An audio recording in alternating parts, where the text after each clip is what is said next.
¿Qué tal? Bienvenidos a Explora, un programa del Ministerio de Educación de la Nación, que convoca a prestigiosos científicos de la Argentina para que nos acerquemos a los grandes temas de la ciencia contemporánea. Hoy exploramos el cambio climático y su relación con las actividades humanas.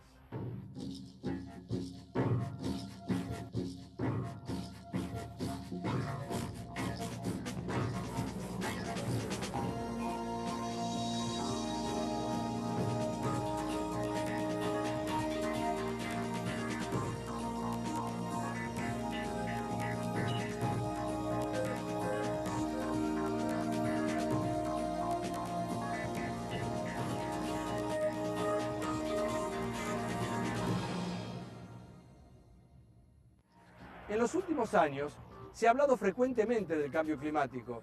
Es más, es un tema que está instalado en la sociedad.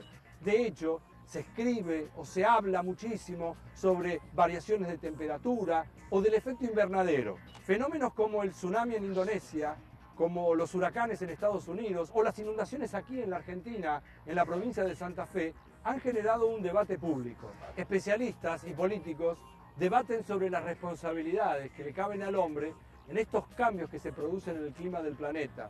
Y naturalmente estos cambios afectan el normal desarrollo de todas las formas de vida.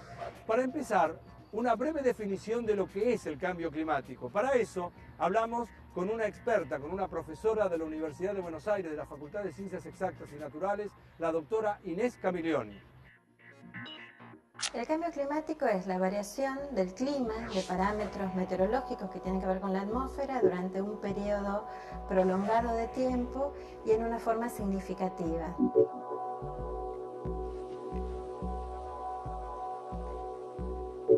Que sea un fenómeno persistente involucra que dure durante un cierto periodo de tiempo, de al menos algunas décadas, y que sea significativo quiere decir que por algún método estadístico apropiado hay que demostrar que estas variaciones realmente están mostrando cambios o diferencias notables con respecto a algún momento pasado.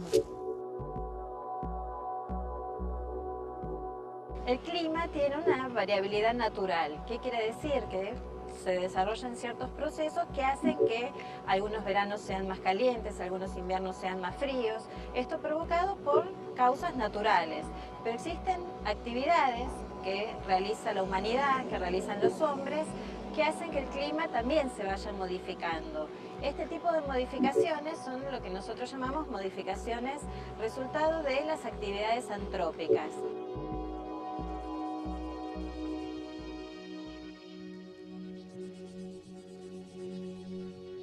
Entre las acciones del hombre que modifican el clima se pueden distinguir dos causas principales. La primera tiene que ver con el reemplazo de las superficies naturales por superficies construidas, por ciudades, por embalses, o el reemplazo también de coberturas vegetales a través del proceso de deforestación.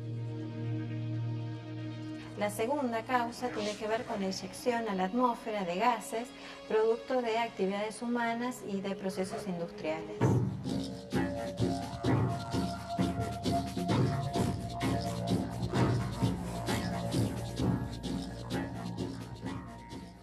Varios organismos internacionales debaten con preocupación sobre cuál es la relación que hay entre la acción del hombre y los cambios de clima que se han observado en el planeta en las últimas décadas. Un ejemplo reciente es la 10ª Conferencia Internacional sobre Cambio Climático que se hizo sobre fines del año 2004 en Buenos Aires y que concitó la presencia de 140 países y organizaciones no gubernamentales. Aprovechemos ahora para ver cuáles son los cambios climáticos que se han registrado en los últimos tiempos. En los últimos años se produjeron cambios climáticos concretos, como el aumento de la temperatura media global de 0,6 de grado en los últimos 150 años, cambios en los niveles de precipitación, esto significa aumentos en la lluvia en algunos lugares y descensos en otras, retroceso en la mayor parte de los glaciares del mundo. Lo importante de estos cambios es que se produjeron en un periodo de tiempo suficientemente corto que nos permite descartar muchos de los factores naturales que citamos previamente que tenían que ver con procesos geológicos o astronómicos. Y es por este motivo que todos estos cambios pueden ser en gran medida asociados a las acciones humanas sobre el clima.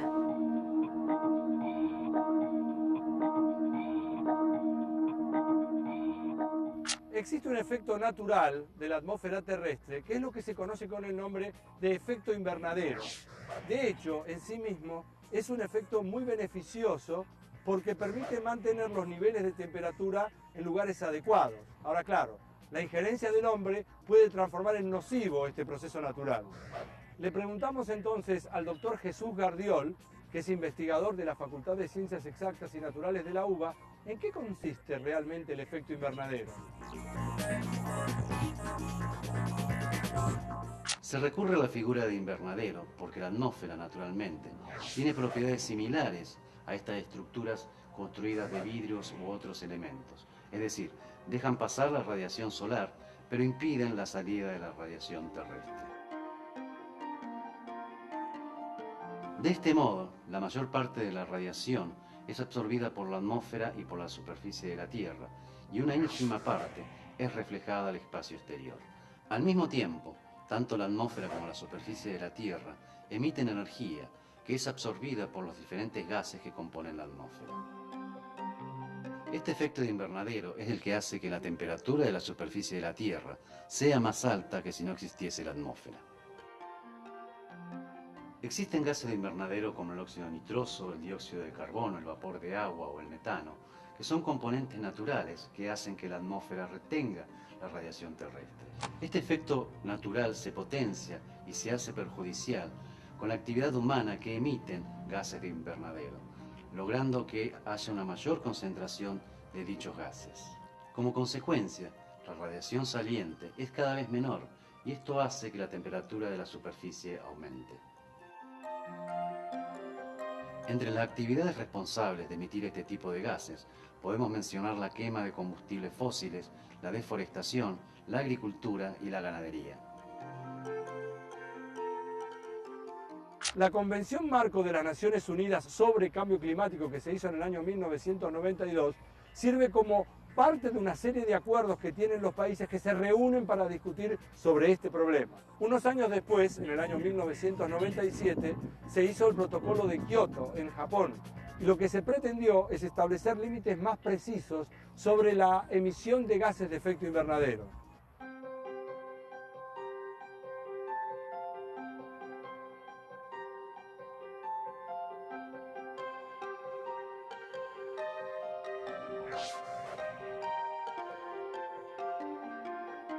La Convención Marco de las Naciones Unidas sobre el Cambio Climático establece como principal objetivo estabilizar las concentraciones de gases de efecto invernadero en la atmósfera a un nivel que impida interferencias peligrosas con el sistema climático.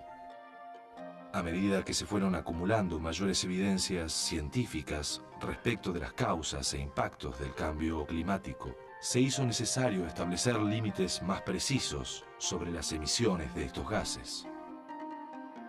Así, en 1997, los gobiernos de varios países se manifestaron a favor de la adopción del Protocolo de Kioto, que comparte los principios y preocupaciones establecidos en la Convención de 1992.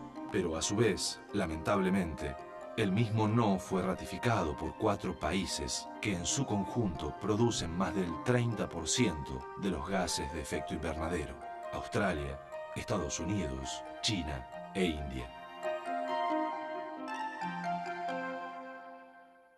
Hay un aspecto del cambio climático que es global, es decir, que afecta a todo el planeta por igual. Y hay otro aspecto del cambio climático que es regional, es decir, que afecta a distintos sectores del planeta y produce un impacto distinto en términos sociológicos, económicos, geográficos. Veamos ahora de qué manera el cambio climático afecta a nuestro país, a la Argentina. Los registros de temperatura en Argentina no muestran cambios demasiado significativos en lo que se refiere a la temperatura media. Los cambios más evidentes se dan en la temperatura mínima, donde se observa que en la región centro y norte de Argentina hay una tendencia de aumento de la temperatura de 1 grado centígrado en los últimos 50 años, mientras que la temperatura máxima se redujo en la misma proporción. Otra característica importante tiene que ver con la duración de las estaciones. Se observa que en gran parte del país hay una tendencia a que el verano se prolongue hacia el otoño y que los inviernos sean cada vez más cortos y menos severos.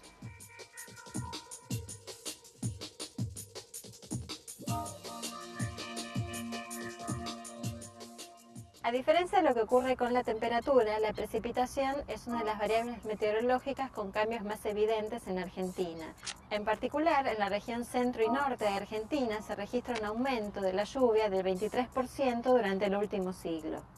Esto es especialmente evidente en los caudales de los grandes ríos de la cuenca del Plata. Esto es el río Paraná, el Uruguay, el Paraguay, que muestran una tendencia a mayores caudales durante los últimos años.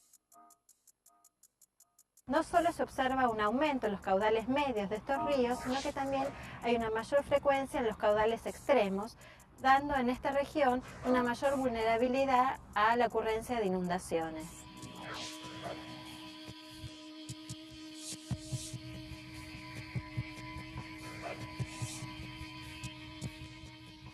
En contraste con lo que ocurre en la zona de la Cuenca del Plata, existe una región de Argentina que muestra tendencias negativas con respecto a la precipitación. Esto es el área de Cuyo y Comahue, que muestran durante el último siglo una tendencia a una reducción de la lluvia del orden del 50%. Esto tiene impactos bastante importantes sobre los caudales de los ríos, que están principalmente alimentados por las masas de agua de deshielo de alta montaña. Esto sin duda puede tener consecuencias bastante importantes para la provisión de agua de toda esta región, que se encuentra frente a riesgo de un déficit hídrico para los próximos años.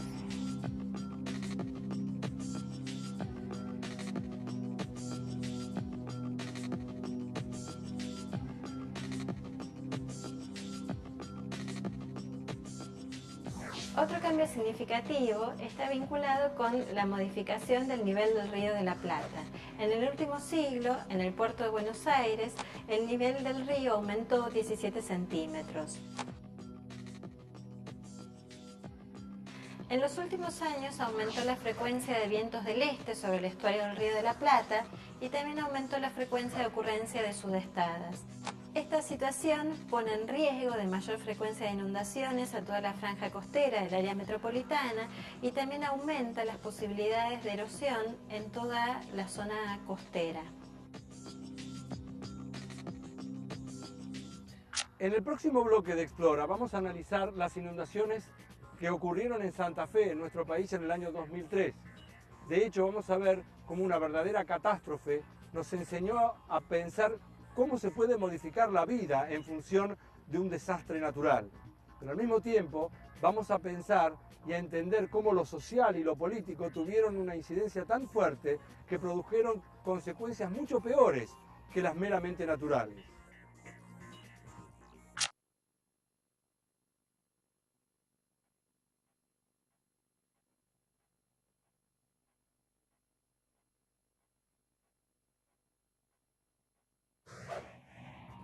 Seguimos ahora en Explora.